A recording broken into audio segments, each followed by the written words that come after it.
Krrish hero की तरह आशी को बाहों में उठाकर बाथरूम लाया और सेल्फ पर बैठा दिया। फिर एक छोटे टब में पानी और स्पंज लेकर आया। आशी के कपड़े खोलते वक्त क्रिश पहली बार अनकंफर्ट फील कर रहा था।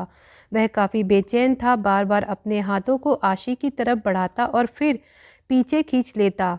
आशी उसका बिहेवियर देख रही थी। क्रिश ने लगभग 45 बार ऐसा कर दिया था।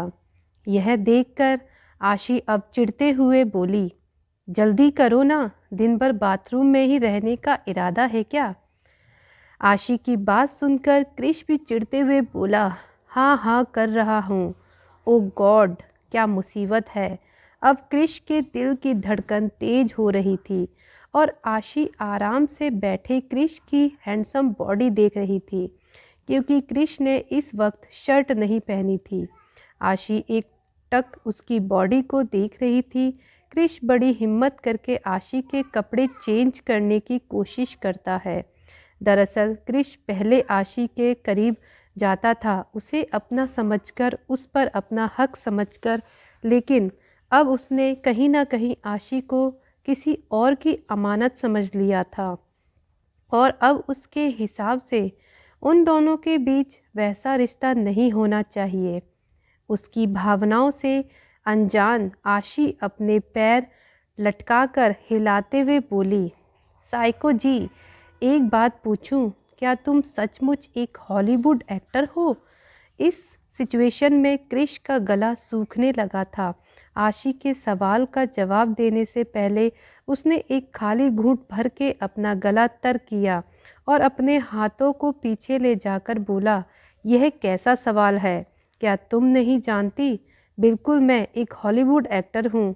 अच्छा, तो फिर तुम्हारे तो बहुत सारे फ़ैन होंगे, तुम्हारे पास बहुत सारा पैसा भी होगा, बड़ी बड़ी गाड़ियाँ, बड़ा सा घर। आशी ने सोचते हुए पूछा। जवाब में क्रिश ने स्पंज अपने हाथ में लेकर आशी को साफ करते हुए बोला, हाँ मेरे पास बहुत सारे फ़ैन हैं, मेरे पास गाड़ी है, बंगला है, सब है। तो फिर तुम चोरी क्यों करते हो? क्या इतने सारे पैसों से तुम्हारा मन नहीं भरता? आशी की बात सुनकर क्रिश उसके चेहरे की तरफ देखते हुए गुस्से में बोला, मैंने तुमसे कितनी बार कहा है, मैं चोर नहीं हूँ। खबरदार जो दोबारा मुझे चोर कहा। तो इस बात पर आशी ने मासूम सा चेहरा बनाते हुए कहा, अगर चोर नहीं हो तो क्या हो? क्या तुम कोई सीक्रेट एजेंट हो और छुपकर पुलिस के लिए काम करते हो, जैसा मैंने कल रात की फिल्म में देखा था? हीरो सीक्रेट एजेंट होता है, लेकिन लोगों को नहीं पता और छुप छुप कर अपने देश की रक्षा करता है। क्या तुम वैसे हो? यह सुनकर कृष्ण ने अपनी आंख दिखाकर गुस्सा करते हुए आशी से कहा, नहीं, मैं कोई सीक्रेट एजेंट भी नहीं हूँ। मैं उन लोगों की पहुँच और तुम्हारी सोच से बहुत दूर हूँ। अरे वाह, क्या डायलॉग मारा है, तालियां। लेकिन जब चोर नहीं हो, सीक्रेट एजेंट नहीं हो, तो क्या हो तुम? आशी ने मासूमियत से पूछा। जवाब में क्रिश स्पंज रखते हुए बोला, वह तुम नहीं जानो तो ही बेहतर होगा फायरफ्लाई, क्योंकि मेरे बारे में जानने वाला मुसीबत में फंस जाता है। कहते हुए कृष्ण ने धीरे से आशी को अपनी गोद में लेकर उसे बात देने लगा। आशी, जो अभी बातें करने में बिजी थी, मासूमियत से बोली, पता है साइको, तुम ना बहुत हैंडसम हो, बिल्कुल ऋतिक रोशन की तरह। कैथी ने मुझे तुम्हारे बारे में पहले भी बताया था, पर मैंने ही ध्यान नहीं दिया था। तुम्हें पता है वह तुम्हारी कितनी बड़ी फ़ैन है? अगर वह तुम्हें देखेगी तो बेहोश हो जाएगी। आशी की बात पर कृष्ण ने उसे देखते हुए कहा, यह ऋतिक रोशन कौन है? अरे तुम्हें ऋतिक रोशन नहीं पता? वह ना हमारे इंडिया का बहुत बड़ा हीरो है, मेरा फेवरेट। क्या डांस करता है, क्या एक्शन करता है, डिशुम डिशुम। तुम्हें पता है धूम मूवी में उसने कितनी अच्छी बाइक चलाई थी, एकदम ब्रूम ब्रूम करके। पुलिस चाहकर भी उसे पकड़ नहीं पाई थी। कहते हुए आशी अपने चेहरे पर दुनिया भर की मासूमियत लेकर अपने हाथ हिलाते हुए क्रिश को पूरे एक्शन दिखा रही थी। लेकिन आशी इस बात से अनजान थी कि उसके इस क्रिया से उसकी बॉडी में इतने ही मूवमेंट हो रहे हैं जो क्रिश को हद से ज़्यादा एक्साइटेड कर रहे हैं। क्रिश ने अपनी आंखें बंद कर अपना चेहरा दूसरी तरफ करते हुए आशी को डांट कर कहा, शट अप फायरफ्लाई, शांति से बैठो वरना तुम्हारे जख्मों पर पानी चला जाएगा।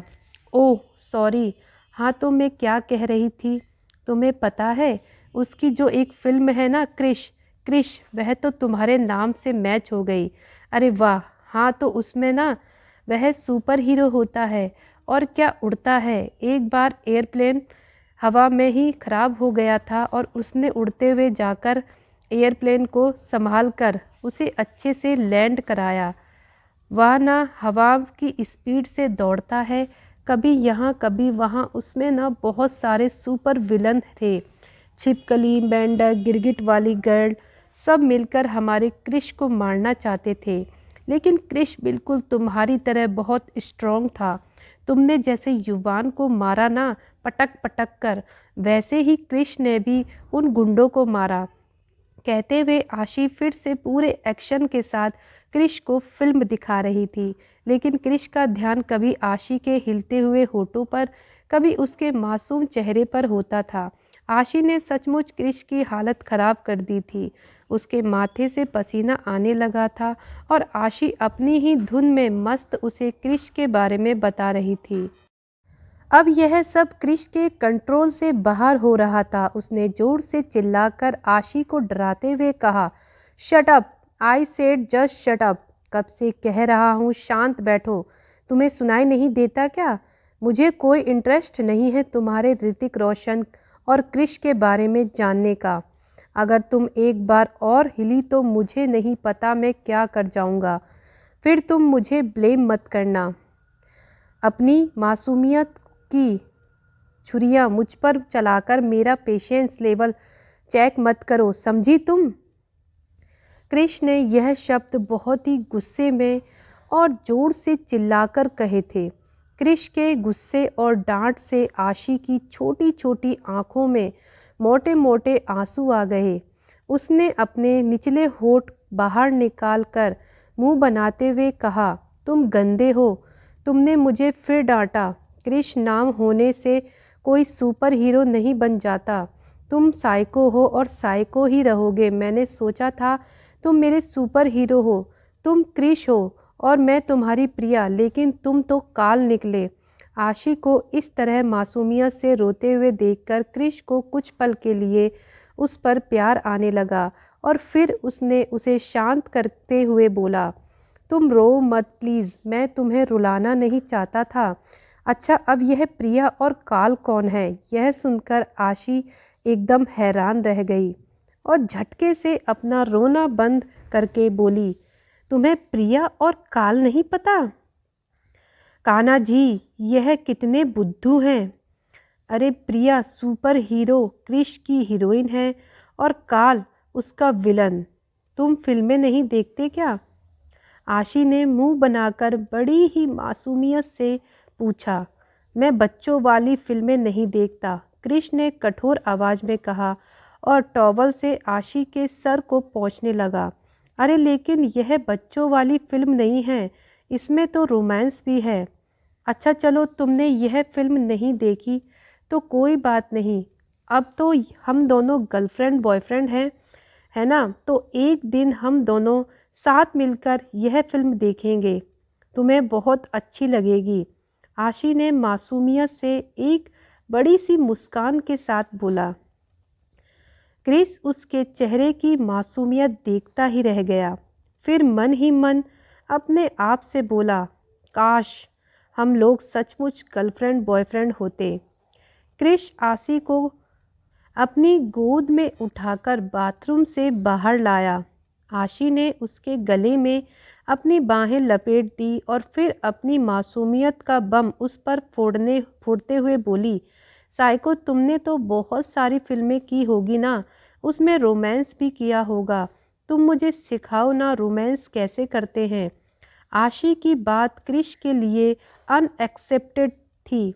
उसने हैरान नज़रों से देखते हुए आशी से पूछा, तुम रोमांस किस लिए सीखना चाहती हो और किसके साथ करोगी? यह सुनकर आशी ने अपने जख्मी हाथों से क्रिश के सर पर मारते हुए बोली, अरे बुद्धू, तुम्हारे साथ करूँगी। और किसके साथ करूँगी? रोमांस अपने बॉयफ्रेंड के अलावा किसी और के साथ भी होता है क्या? यह बात सुनकर क्रिश को खांसी आ गई। आशी उसकी पीठ को रब करते हुए बोली, अरे संभाल कर पानी पी लो क्रिश। क्यों आज आशी झटके पर झटका दे रही थी। क्रिश ने आशी को गोद में उठाए हुए क्लोजेट में अपने साथ ले जाते हुए बोला, तुम्हें अचानक यह रोमांस का ख्याल कैसे आया? तुम्हें पता भी है रोमांस क्या होता है? नहीं पता, इसीलिए तो बॉलीवुड की मूवी देख रही थी। क्या तुम्हें भी नहीं पता? ओ नो, तो अब हम लोग रोमांस कैसे करेंगे? फिर कुछ सोचकर अपने दिमाग की बत्ती जलाते हुए बोली, कोई बात नहीं, हम लोग मूवी देखकर सब सीख जाएंगे। मूवी में हीरो हीरोइन एक दूसरे के साथ गाना गा रहे थे, डांस कर रहे थे। फिर हीरो हीरोइन को छोड़कर चला गया। हीरोइन बहुत रोई। बहुत सारे दुश्मन हीरो हीरोइन को अलग करना चाहते थे, लेकिन हीरो ने सबसे फाइटिंग की और लास्ट में हीरो हीरोइन मिल गए। साइको, तुम भी मेरे लिए फाइटिंग करोगे ना? कितना मज़ा आएगा मुझे देखने में। सच्ची, तुमने कैसे युवान को मारा? तुमने उसे बहुत मारा। इतना किसी को मत मारना, उसे दर्द हो रहा होगा ना। आज के बाद बस थोड़ा सा मारना, ठीक है? आशी की मासूमियत भरी बात सुनकर क्रिश ने अपनी आंखें छोटी करके उसे घूर कर देखते हुए बोला, मैं तुम्हें क्या तुम्हारा बॉडीगार्ड लगता हूँ जो तुम्हारे लिए फाइटिंग करूँगा?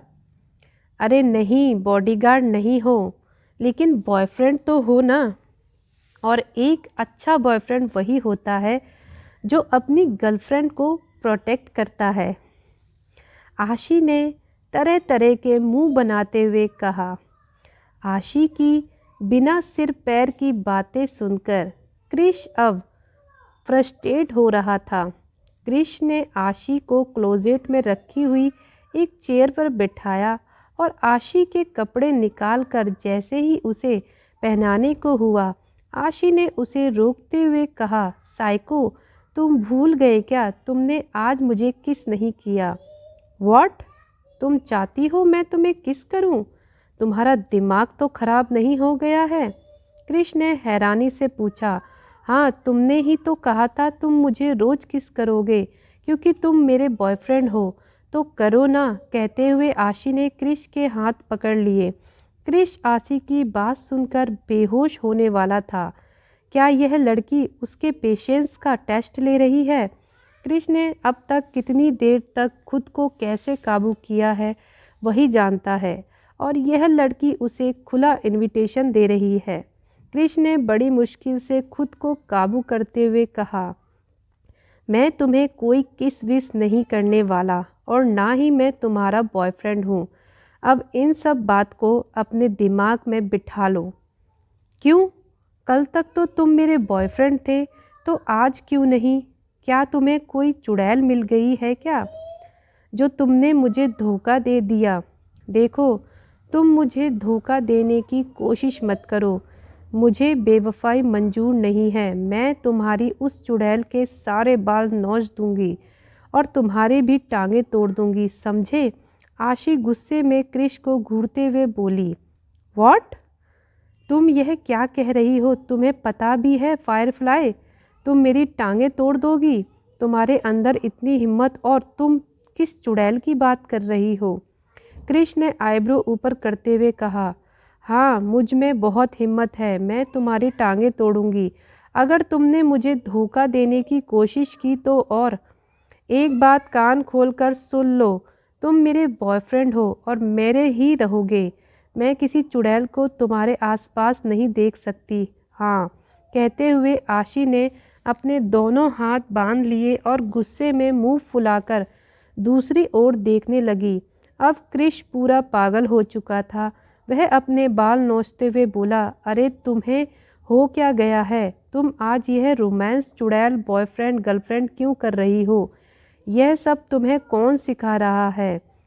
मैंने पहले ही कह दिया है, मुझे तुम्हारा बॉयफ्रेंड नहीं बनना, समझी? तुम अब चुपचाप यह कपड़े पहनो और दवाई खाओ।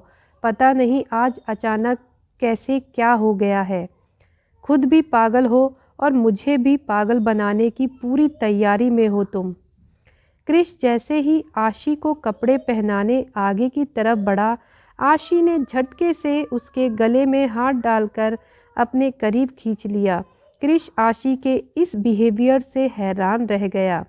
इससे पहले क्रिश कुछ बोल पाता, आशी ने उसके कान के पास जाकर गुस्से में उसके चेहरे की तरफ देखते हुए बोली, तुम मेरे बॉयफ्रेंड हो और तुम मुझसे दूर नहीं जा सकते। अगर तुमने मुझसे दूर जाने की कोशिश की तो आशी बहुत रोएगी और फिर तुमसे नाराज़ होकर बहुत बहुत दूर चली जाएगी और तुमसे बात भी नहीं करेगी। हाँ।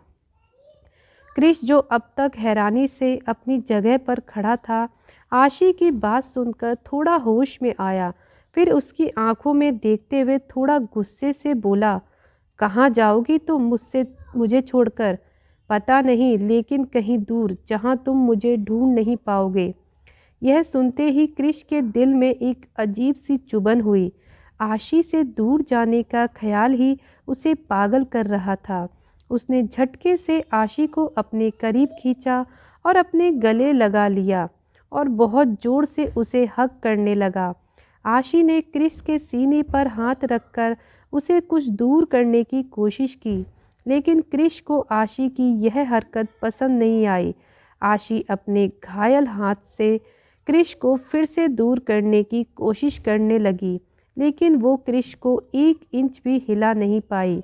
लेकिन क्रिश ने आशी को उसकी कमर से होल्ड कर अपनी गोद में उठा लिया। आशी ने गिरने के डर से क्रिश को कस के पकड़ लिया। अब आशी क्रिश और दीवार के बीच में दबी हुई थी। आशी क्रिश की तुलना में बहुत छोटी और हल्की थी। क्रिश ने उसे अपनी बॉडी के सहारे पूरी तरह से होल्ड कर रखा था। आशी लगातार क्रिश को खुद से दूर करने की कोशिश कर रही थी, जो क्रिश की पकड़ को और ज़्यादा मजबूत बना रहा था। कुछ पल की स्ट्रगल के बाद आशी ने भी खुद को क्रिश के हवाले छोड़ दिया, क्योंकि अब वह काफ़ी थक चुकी थी। उसने क्रिश को उसकी मनमानी करने दी। आशी स्ट्रगल नहीं कर रही थी। यह महसूस कर क्रिश ने अपनी किस को सॉफ्ट कर लिया। आशी और क्रिश एक दूसरे के गले ऐसे ही लगे रहे और 15 मिनट बाद आशी की सांस फूलने लगी। यह महसूस करके क्रिश ने आशी को आज़ाद करते हुए उसके माथे पर एक प्यारी सी किस की। आशी ने बहुत ही मासूमियत से शिकायत करते हुए कहा कि कल तुमने मुझसे दूर जाने वाली बात क्यों कही थी? क्योंकि मैं यह शब्द कहते ही क्रिश अपने होश में आया और अब उसे यह सचमुच एहसास हुआ कि वह क्या कर रहा है। यह उसके लिए एक झटके जैसा था। लाख कोशिश करने के बावजूद वह आशी के करीब आने से खुद को रोक नहीं पाया। क्रिश ने झटके से आशी को खुद से दूर किया। अब उसके चेहरे पर बहुत सारा गुस्सा था। उसने आशी को गुस्से में घूर कर देखते हुए कहा, तुम्हारी इतनी हिम्मत कि तुम डाउन, हाउ डेयर यू। उसने झटके से आशी को नीचे छोड़ दिया और गुस्से में क्लोजेट रूम में बाहर निकलकर कमरे से बाहर चला गया। कमरे के बाहर आते ही उसकी नज़र बाहर नर्स पर पड़ी। उसने गुस्से में दांत पीसते हुए नर्स से कहा, जाओ और उसे रेडी करो, और बिना कोई बात सुने वहाँ से दूसरे कमरे की तरफ चला गया। इस वक्त उसके चेहरे पर दुनिया भर का गुस्सा था। शायद उसे अपने किए पर पछतावा हो रहा था। झटके से छोड़े जाने के कारण आशी को अपने हाथ पैर के जख्मों में दर्द हुआ। वह फर्श पर पड़ी हुई थी। उसे समझ नहीं आ रहा था क्रिश उस पर गुस्सा क्यों होकर गया कर रहा है। उसकी आंखों में आंसू आ गए।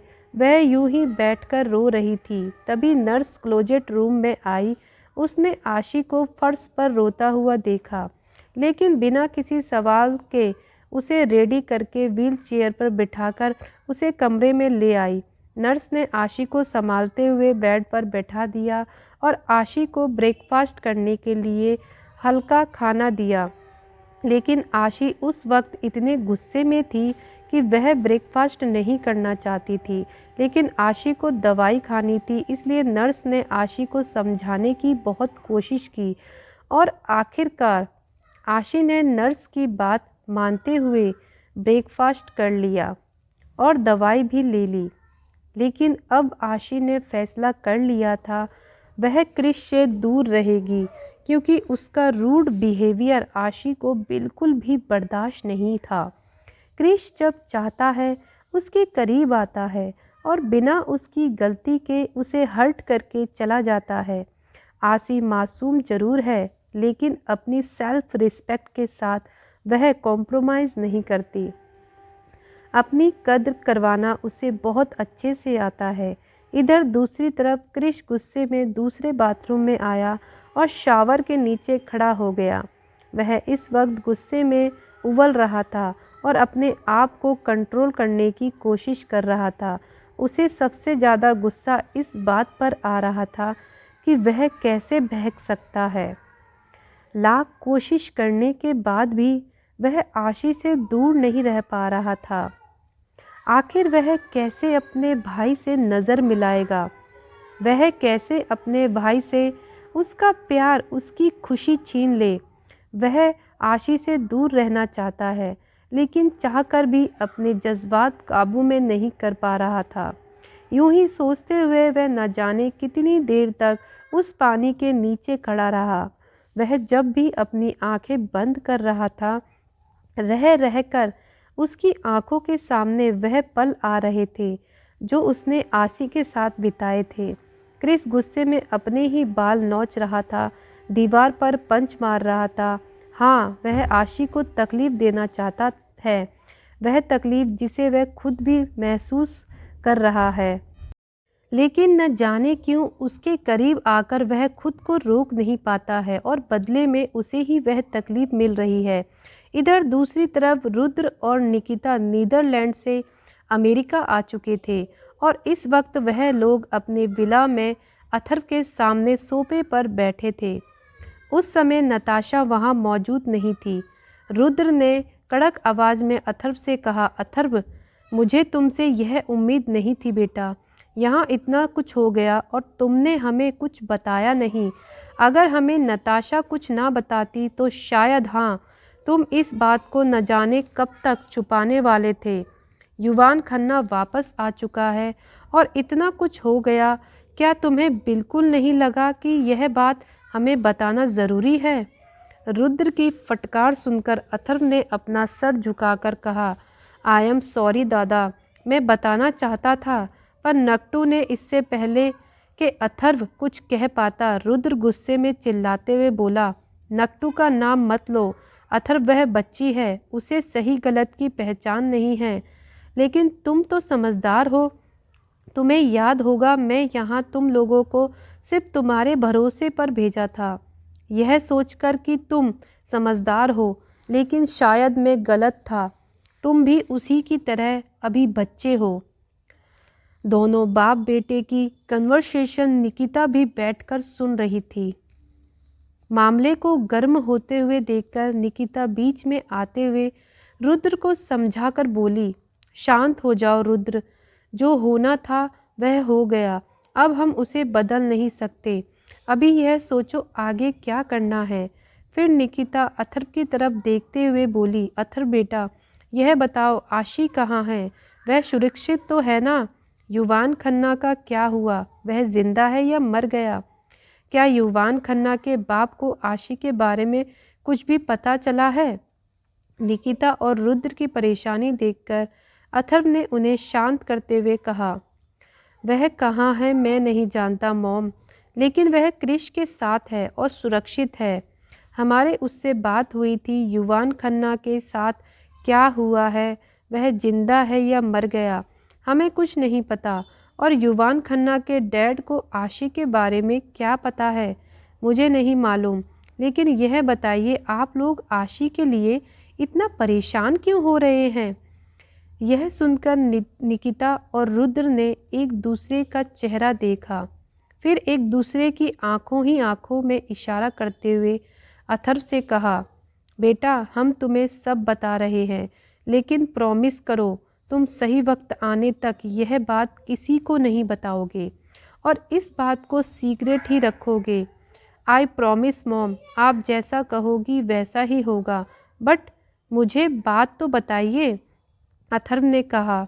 निकिता ने गहरी सांस लेकर कहा, ओ गॉड अब हम क्या करें। ओके तो सुनो अथर्व, आशी मेरी बेस्ट फ्रेंड खुशी और तुम्हारे पापा के कज़न ब्रदर अक्षत जिंदल की बेटी है। वह दोनों इंडिया के बहुत ही रेपुटेटेड लोग थे, एशिया के नंबर 1 बिजनेसमैन अक्षत जिंदल। लेकिन इसके अलावा भी उनकी एक पहचान थी, वह एक mafia king, the black devil. आशी के अलावा उनका एक छोटा बेटा भी था, आयुष्मान उर्फ अंश जिंदल, जो आशी से 6 साल बाद हुआ था।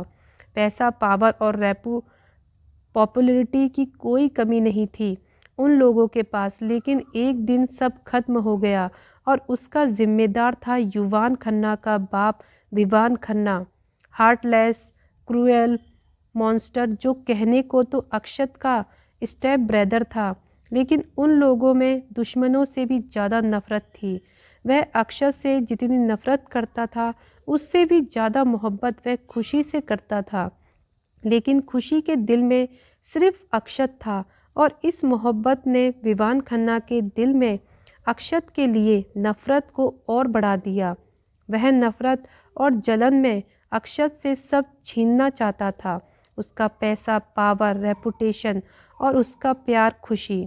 उसकी इसी नफ़रत ने सब बर्बाद कर दिया, एक दिन सब खत्म कर दिया। कहते हुए निकिता का गला भर आया।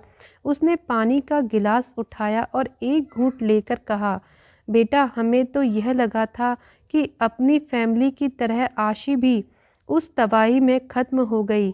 मैं तो अब तक यह नहीं समझ पा रही कि आशी बची कैसे और इतने साल उसे प्रोटेक्ट करके किसने रखा। हमें जितनी खुशी आशी के ज़िंदा होने की है, उतना ही डर उसकी सेफ्टी को लेकर है। अगर विवान खन्ना को पता चला कि आशी ज़िंदा है तो न जाने वह नफ़रत में आशी के साथ क्या करेगा।